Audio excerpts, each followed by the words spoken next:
Hai Bunda, Assalamualaikum. Nah, jumpa lagi sama aku, Ino.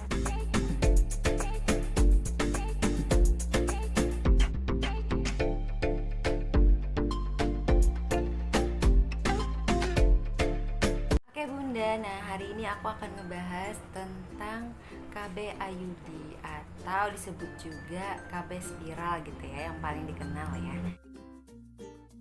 IUD adalah intrauterine device atau alat kontrasepsi yang diletakkan di dalam rahim atau dimasukkan ke dalam rahim gitu ya.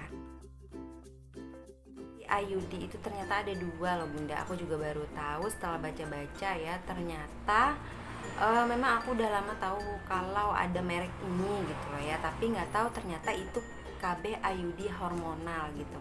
Nah, dia ada KB IUD hormonal dan non hormonal. Nah, yang hormonal itu yang paling terkenal adalah merek Mirena gitu ya. Nah, itu yang paling terkenal untuk KB IUD hormonal gitu. Nah, sedangkan untuk yang tidak hormonal atau non hormonal itu IUD-nya seperti kayak Novatek, Covertek, terus ada juga dari merek andalan dan yang pastinya dia ada dilapisi oleh tembaga gitu. Nah, yang pertama untuk IUD hormonal terlebih dahulu ya. IUD hormonal itu dia akan melepaskan hormon progestin setiap hari sedikit demi sedikit gitu ya. Nah, kemudian hormon ini tadi akan mengentalkan cairan yang ada di bagian leher rahim gitu ya, sehingga sperma itu akan sulit untuk memasuki rahim kita gitu. Hormon ini tuh akan menipiskan bagian rahim sehingga akan terjadi kesulitan gitu kalau sel telur yang sudah dibuahi sperma itu menempel gitu. Dan juga pada wanita yang menggunakan KB hormonal ini, yang IUD ini ya, biasanya itu kalau yang aku baca ya katanya banyak wanita Eropa yang menggunakannya karena mereka lebih senang menggunakan KB hormonal ini. Karena apa? Karena menstruasinya itu juga akan terjadi lebih ringan atau tidak terjadi sama sekali menstruasi. Sedangkan cara kerja untuk IUD yang non hormonal, nah IUD non hormonal ini terdapat lilitan tembaga gitu ya. Nah, kemudian tembaga ini akan mengeluarkan zat yang akan menimbulkan terjadinya peradangan dalam rahim. Dia itu zat yang akan merusak sel telur dan sel sperma sebelum mereka bertemu gitu. Kemudian kalau IUD tembaga atau non hormonal ini dia akan menyebabkan menstruasi itu akan lebih berat atau maksudnya itu jumlahnya banyak gitu, yang darah yang dikeluarkan gitu. Nah gitu. Kemudian juga ada rasa-rasa nyeri juga sedikit gitu ya. Sebenarnya untuk menstruasinya kalau yang aku rasakan ya, karena aku pemakai IUD, memang bener aku pakai Novate ya, memang bener agak deras gitu di hari pertama sampai ketiga itu lumayan deras. Pertama kali pemakaian sih waktu itu agak sedikit deras banget gitu sampai 10 hari, derasnya 5 hari, kemudian 5 hari kemudian baru yang gak terlalu deras mensnya.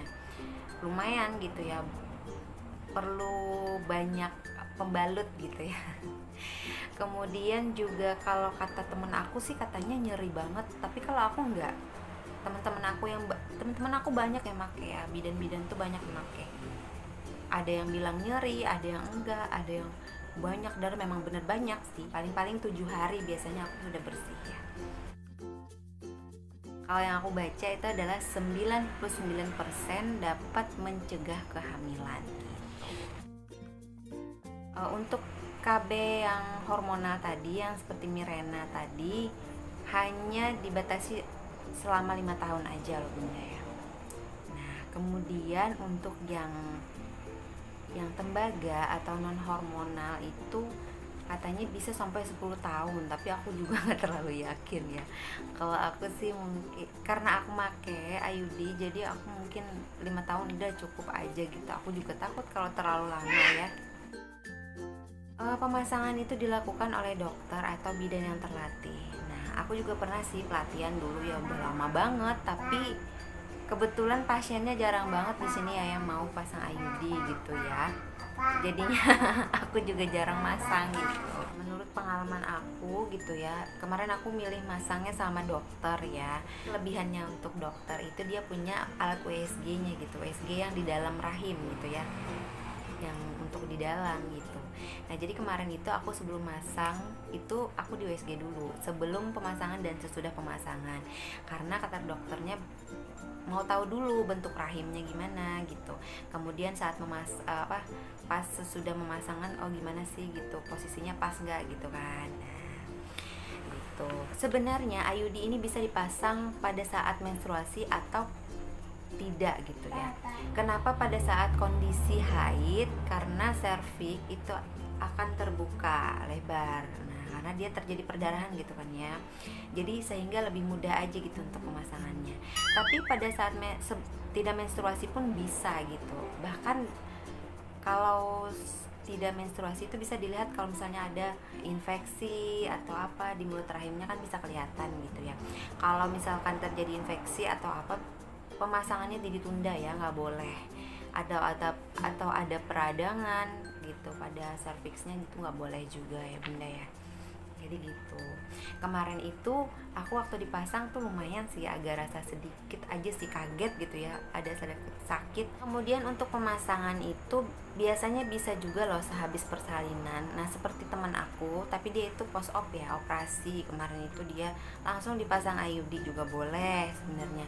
Aku pernah ditawarin seperti itu juga ya, karena aku kan SC juga.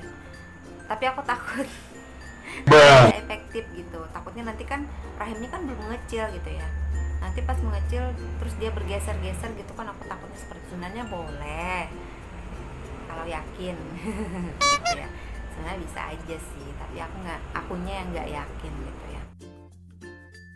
Awal pemasangan kemarin itu aku sempat punya keluhan keputihan itu sangat encer ya, encer banget gitu, tapi rada-rada apa ya, lengket gitu ya. Nah kemudian itu alhamdulillah ya, aku rasakan cuma sebulan pertama aja. Nah bulan berikutnya alhamdulillah enggak lagi gitu ya. Nah ini yang sering dikhawatirkan ya, mungkin kalau yang benangnya itu panjang yang nggak dipangkas habis mungkin bisa berasa ya, atau menyentuh atau mengganggu gitu saat berhubungan. Tapi kalau punya aku sih kata dokternya dipangkas habis kemarin biar nggak mengganggu gitu ya. Ya semoga aja sih kedepannya juga nggak mengganggu gitu ya. Alhamdulillah untuk saat ini nggak apa-apa ya, nggak ada masalah apa-apa gitu. Nah ternyata IUD itu tidak mempengaruhi produksi ASI loh bunda, jadi dia bagus aja karena letaknya di dalam rahim, jadi tidak ada pengaruhnya gitu untuk produksi ASI, dia tidak berpengaruh gitu ya, jadi oke banget gitu untuk yang menyusui aman gitu ya. Nah untuk kelebihannya yang pertama itu pastinya tidak pusing-pusing untuk memikirkan KB gitu ya, maksudnya jadwal KB berikutnya gitu. Karena ini apa? Karena pemakaiannya kan 5 tahun sampai 10 tahun gitu ya. Nah, jadi tenang gitu. Oke, untuk yang kedua adalah dia tidak mengganggu produksi ASI gitu ya. Nah, untuk kekurangannya, untuk pelepasannya gitu ya, dia itu nggak bisa kita lepaskan sendiri tanpa bantuan dari dokter atau bidan gitu. Untuk yang kedua, letaknya itu bisa bergeser gitu ya, jadi ya perlu kontrol gitu. Kalau aku kemarin kebetulan karena aku bidan ya dapat korting gitu, dapat diberi potongan harga ya. Kebanyakan sih sekitar, kalau untuk yang tembaga ya Nopate itu yang lumayan bagus udah ya, merek Nopate yang aku bilang tadi itu udah lumayan bagus, itu udah kalau sama bidan gitu mungkin sekitaran 500 ke atas gitu ya, mungkin di bawah 1 juta juga. Tapi kalau sudah sama dokter karena dia ada USG-nya juga kan ya, bisa 1 juta sampai 1,5 juta gitu, itu yang non hormonal. Tapi kalau yang hormonal yang pernah aku baca ya, aku juga kurang tahu, mungkin setiap daerah mungkin beda-beda juga ya. nggak bisa jadi patokan gitu. Kalau karena harga Mirenanya tuh udah mahal sekitar 3 juta, belum lagi pas pemasangannya gitu kan, ya mungkin bisa jadi sampai 4 juta kali, mungkin aja ya, aku juga kurang terlalu tahu gitu. Oke Bunda, sampai di sini dulu review dari aku dan juga pengenalan tentang KB Ayudi. Nah, semoga aja bermanfaat bagi kalian yang mungkin ada yang pengen mencoba KB Ayudi ini. Dan mohon maaf jika ada kesalahan ya. Oke, sampai jumpa di video selanjutnya. Assalamualaikum.